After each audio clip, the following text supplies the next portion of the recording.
The LGBT community on campus is celebrating Pride Week, with a number of activities planned from a film festival to an evening with Laverne Cox. I chose to scoot on over to an event full of squares, where I met Philip Anuda, the organizer of this evening's affair.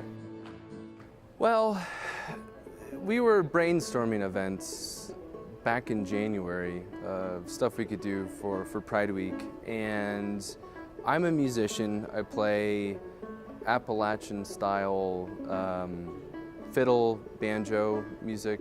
I'd been involved in this for a while, and I thought this would be a perfect opportunity to have a square dance, to bring people together, have a fun time, and also bring awareness to the LGBT community.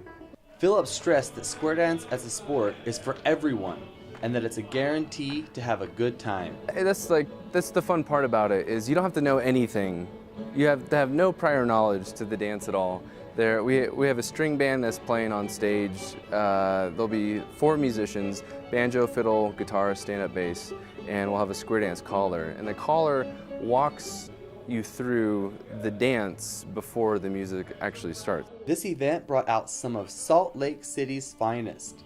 Showing support for the university and its LGBT students, Ross Lobton and the Temple Squares came out to cut a rug. We're the only LGBTQ square dance club in the state of Utah.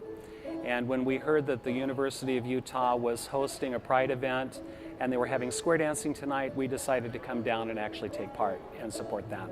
Square dancing historically has required a male and female part.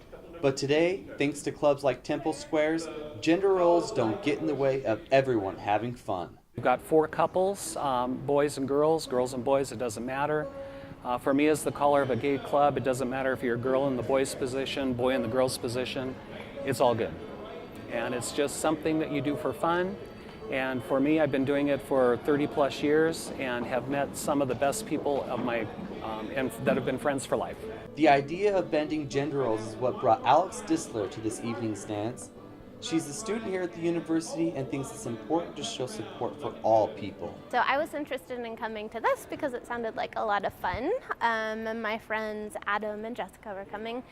And I thought it was really interesting the way that square dancing especially seems to really have definite notions of like the man's role and the woman's role.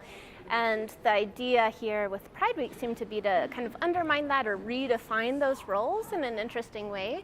Like for instance, the last dance I did, I was the gent, and it was a fun challenge for me to have to like rethink of myself in that way and know that when he said, gents, do this, that I had to be like, I am that person, right?